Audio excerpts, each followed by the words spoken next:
काली मुर्मू। काली मुर्मू एक संथाल लड़का था। पाकुड़ में रहता था अपने परिवार के साथ। पाकुड़ झारखंड का एक ज़िला है।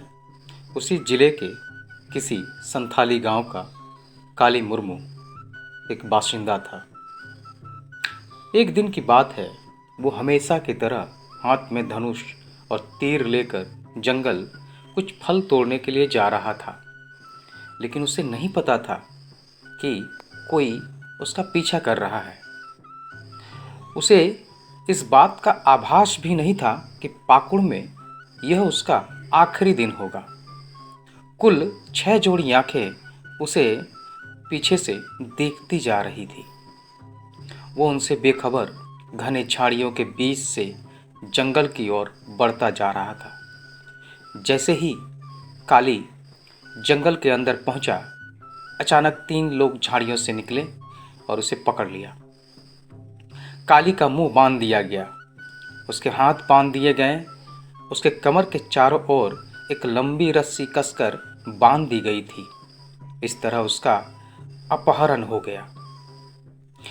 ये बात आज से करीब 250 साल पहले की है। काली बंध जाने के कारण कुछ नहीं कर सकता था सिवाय उन लोगों के साथ चलने के।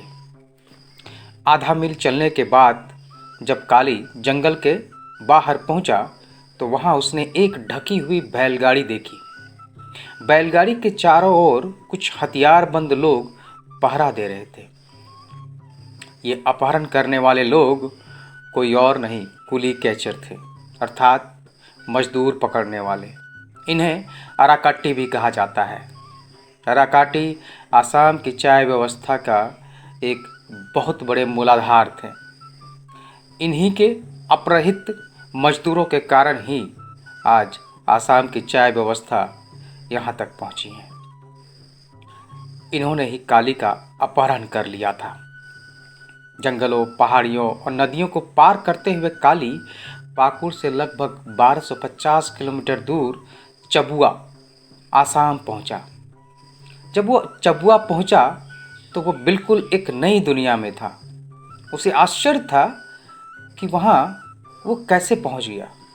लेकिन उसे उससे भी बड़ा आश्चर्य तब हुआ जब उसने अपने जैसे छोटा नागपुर संथाल परगना के कई आदिवासी पुरुष और महिलाओं को वहाँ देखा। वे आदिवासी पुरुष और महिलाएं दुमका, पाकुड़, रामगढ़, राजमहल, गिरिडीह और हजारीबाग से थीं। उनकी तरह ही उन्हें अराकट्टी ने अपहरण करके वहाँ लाए थे।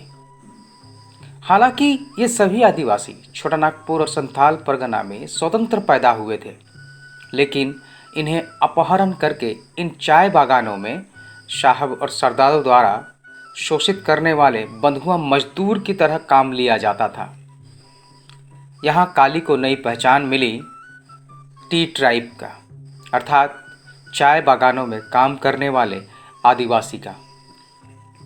आप यकीन नहीं कर सकते हैं कि चाय की खेती के लिए कितने मजदूरों का अपहरण छोटा नागपुर, संथाल परगना, उड़ीसा और मध्य भारत से किया गया था। इन अपहरण किए हुए मजदूरों के आधार पर ही चाय की आर्थिक व्यवस्था खड़ी हुई थी।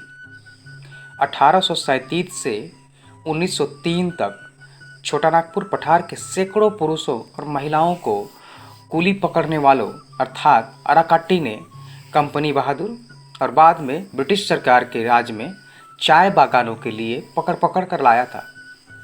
जिन लोगों का अपहरण किया गया था उनमें संथाल, मुंडा, उरांव, माहल पहाड़िया, हो और छोटा नागपुर के अन्य आदिवासी थे। छोटा नागपुर कहने का अर्थ आज के छोटा नागपुर से नहीं है, बल्कि उस भौगोलिक और सांस्कृतिक भौगोलिक स्थल से है जो पूर्व में माना जाता रहा, जिसमें झारखंड, पश्चिम बंगाल, उड़ीसा और छत्तीसगढ़ के क्षेत्र शामिल थे। अगर असम की अर्थव्यवस्था आज काफ़ी हद तक चाय उद्योग पर निर्भर है तो वह इन अपहृत कुलियों के कारण ही है। लेकिन आज भी इन अपहृत आदिवासियों को 250 वर्ष के बाद भी आसाम में आदिवासी का दर्जा नहीं मिला है। अब आते हैं थोड़े इतिहास पर। बात 1837 की है, जब इंग्लैंड, अमेरिका, फ्रांस, स्पेन और नीदरलैंड के साथ चीनी चाय पर व्यापार युद्ध खतरनाक रूप से छिड़ गया था।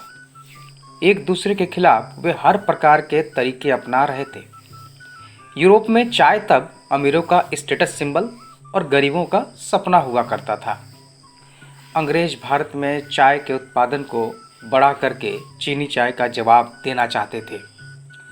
आसाम में चाय पौधा रोपण की शुरुआत हो चुकी थी और उसे बड़े पैमाने पर करने के लिए स्थानीय आबादी को लगाया जा रहा था, लेकिन कम मजदूरी और सरकारी बीमारी अर्थात मलेरिया के प्रकोप के कारण स्थानीय लोग बागानों में काम करने को राजी नहीं थे। चाय बागानों में श्रमिकों की भारी कमी थी। ऐसे ही समय में चाय बागानों के मालिकों ने अराकट्टी एजेंट या कुली पकड़ने वालों को रखना शुरू किया।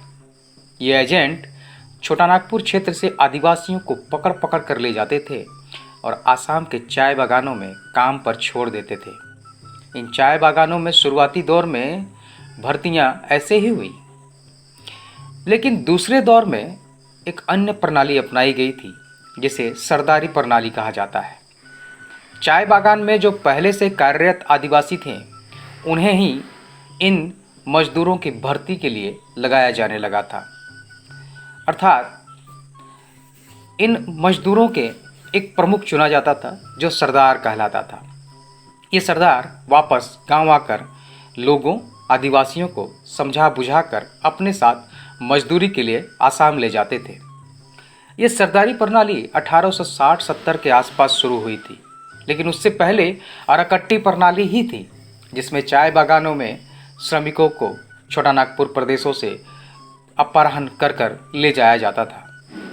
एक अर्थ में अगर देखा जाए तो संपूर्ण राजनीतिक, आर्थिक और वैचारिक अधिरचना को इस तरह सुनिश्चित करने के लिए तैयार किया गया था कि कैसे उन मजदूरों को चाय बागानों में निचोड़ा जाए। आज हम चाय पीते हैं तो इन अपहरण मजदूरों के बारे, उनके इतिहास के बारे एक बार ज़रूर याद कर लीजिएगा। धन्यवाद।